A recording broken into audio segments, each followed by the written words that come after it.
All right, you guys, this video is going to cover 8 books of the Bible.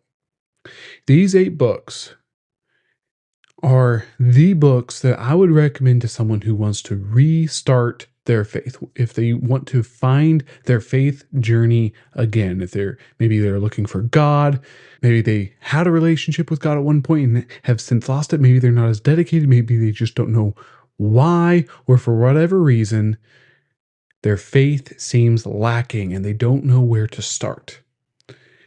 These are the 8 books that I would recommend. Now, to be clear, this is not a list of books. It's not the best books of the Bible, and it's definitely not a list of books of the Bible that would convince an atheist or even an agnostic that God is real.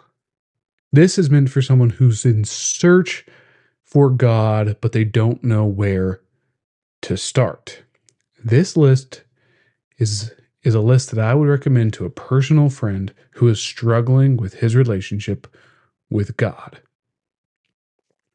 These are the books that I have read when I need guidance for my own life, and that's why I think that they could provide wisdom for other people. Now, of course, the list is going to be short because I don't want it to be long and daunting. I mean, ideally, everyone would just read the whole Bible, but that's, thousands of pages and probably 2 million words. And not everybody has time to read the whole Bible to help jumpstart their faith or restart their faith. So what I'm going to do is list 5 books from this Bible, from this book, that can help you in your journey. Okay? Just think of this as a helpful starting place. So I'm going to pick 5 books from the New Testament and 3 books from the Old Testament. Now, it's hard. I was going to say 5 books of the Bible, but I just couldn't narrow it down. It's like, which ones do you pick? There's 66 books. How do you narrow that down to just 5? So I ended up with 5 from the New Testament and 3 from the Old that I think are just absolutely necessary. Okay, so before I begin, remember, guys, this video is for someone who is in search for something. So that being said, I want to give a quick overview of the Bible, okay? So the Bible is split into 2 testaments, the first one and the new one, or the Old Testament and the New Testament. Now, old doesn't mean that it's been thrown out. It's just not the newest one. That's all that means. The Old Testament starts with the beginning of creation and then ends with the book of Malachi, approximately 400 years before the birth of Christ. And then the New Testament picks up with people writing down the accounts of Jesus Christ, and then it has a bunch of letters from the apostles to different churches that provide instruction for worship and how their churches ought to run and how we ought to live as Christians. And then it ends with the book of Revelation, which was written by John as a prophecy for the end of times of what is to come. So that being said, let's start with the New Testament. Here are the 5 books that I recommend. The first one is going to be Luke. It's going to take me a little bit to find it. This is a big Bible. This Bible was given to me by by a minister at our church. It's called the He Reads Truth Bible. A lot of Bibles have 2 different columns. This is a single column Bible with a wide margin for journaling. And then it also has a little bit of study material as well, but it really focuses on the reading aspect of the Bible. But any Bible will do. Just make sure that what you get is a good translation and not a paraphrase, okay? I recommend NIV, ESV, and LT. This is a CSB, which stands for Christian Standard Bible. New King James Version is also good as well. Okay, back to it. We're going to start with the Gospel of Luke, okay? And Luke and Acts. Luke and Acts were both written by the same author named Luke. He starts with the Gospel according to Luke. Luke was a doctor, and what he provided for us is he kind of took an investigative approach as to the events that transpired around Christ's life, and then provides that account to us. Now, it won't read the way a modern historian would, do a research process and, these are just the facts and it's really dry and boring, because that kind of research process, that didn't exist at the time. This is still a human writing it, so it's going to have that in it, but it's still, the book of Luke is still closer to a modern day, what a modern day historian would write. It's closer to that than any other author in the Bible. So Luke starts with, the events that transpire right before Christ is born, and then his birth, and then all the way his entire life, his ministry, his suffering, his arrest, suffering, crucifixion, and resurrection. And then after that, he writes a book called Acts, which is the Acts of the First Church. Acts starts with Jesus and after he's risen from the dead. It starts with his ascension. He gives a commission to his disciples to go and make disciples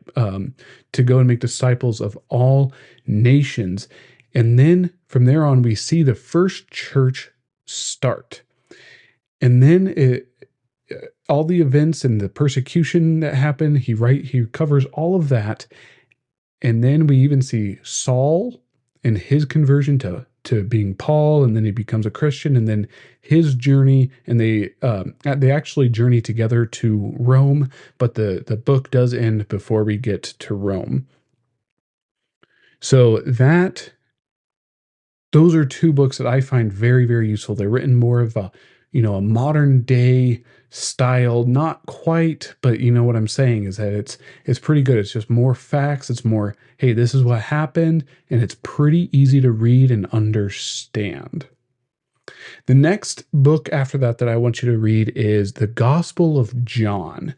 Now, while Luke is still a gospel, which means the good news of Christ, John's gospel covers the same events, but his writing style is much different. His is more literary. It's a story, and he embraces the mystery of creation and the world that we live in.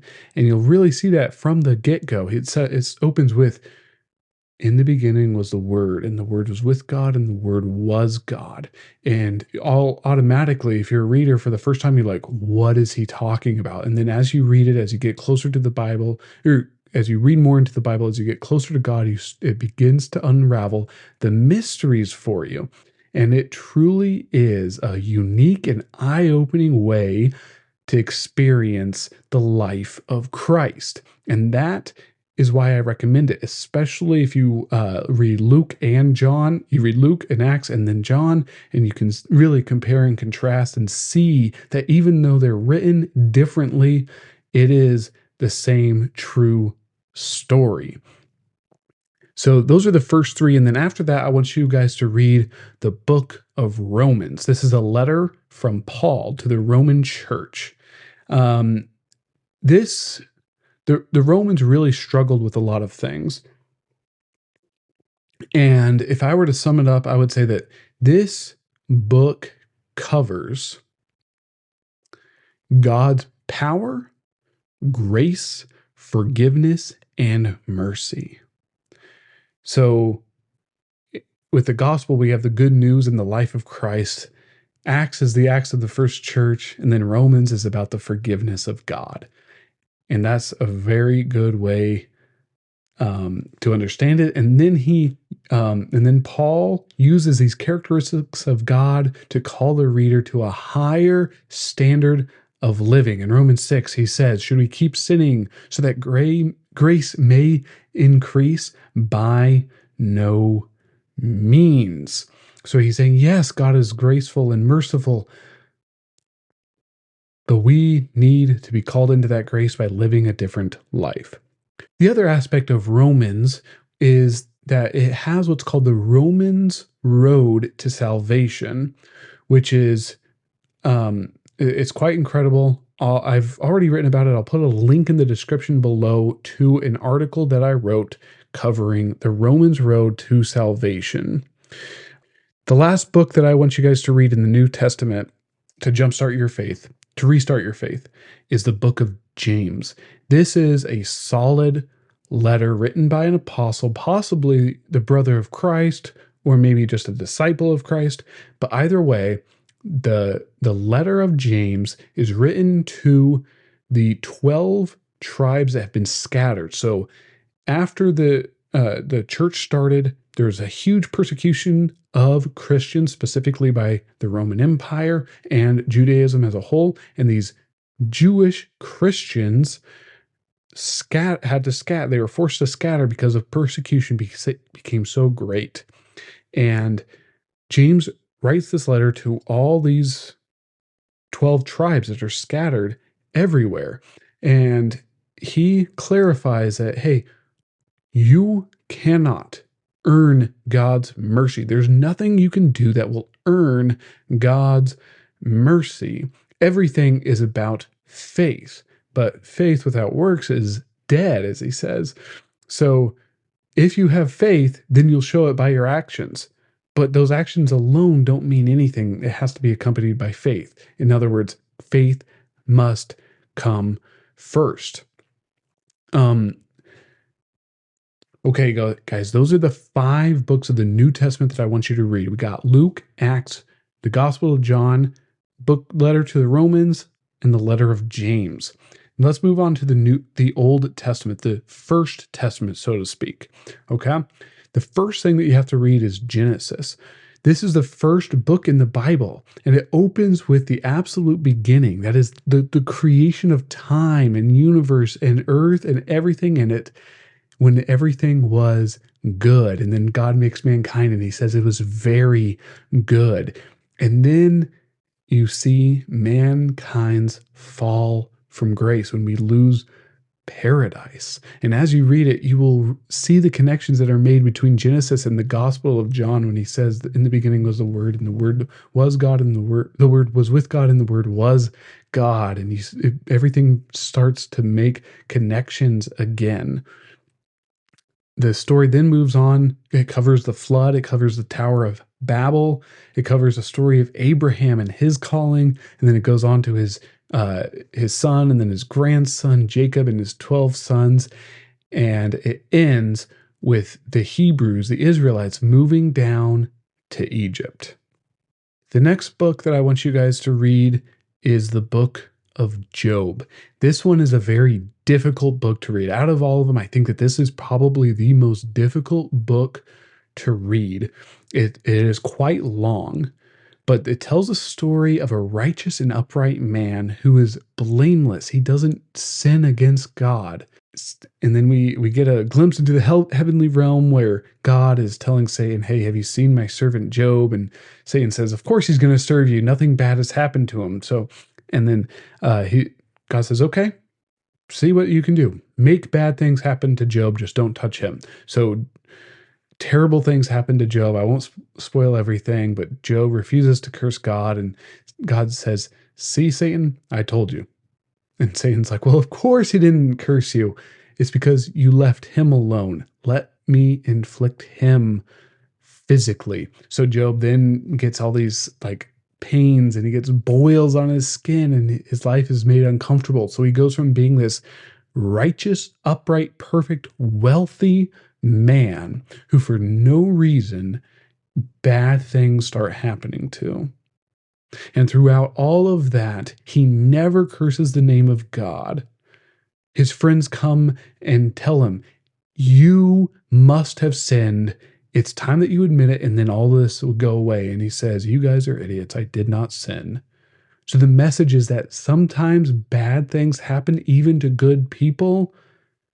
And Job starts questioning God. Why would you make it that way? And God says, I am God. And that was enough for Job, and that should be enough for us today. That we don't have the full understanding of all the mysteries of how everything was created. And that's okay, because we are not God. The final book that I want you guys to read is the book of Daniel. Daniel was a prophet, a pretty major prophet, in my opinion. He stayed loyal to God throughout very harsh persecution. He was a captive in Babylon. Nebuchadnezzar came and ransacked Jerusalem and took these Israelites out away from Jerusalem, took them out of their homeland, their promised land, took them to Babylon, and Daniel was one of those men. And even though he was in another king's service, he remained loyal to God. He always prayed to God, even though when there was a decree passed that he should not, he still opened his windows and continued to pray. He was thrown down into the lion's den, but he refused. He was the man who refused to not be loyal to God. And that is the example of how we ought to live for God through and through. All right, folks. So there you have it. Those are the 8 books of the Bible, 5 from the New Testament, 3 from the Old Testament, that I think will be very impactful on you if you are looking for a place to start or restart in your faith journey as a way to get closer to God. These are the 8 books that I would recommend. So let me know what you think of the list that I created. Maybe what are some books that you guys would recommend? What are some books that you have read that were important to you? Would you change anything on my list? Let me know in the comments below. And remember, guys, get on over to Substack, dltucker.substack.com. We are a community of Christians coming together and trying to live out our modern quest to become knights for Christ. That's all I have for today. See you next time.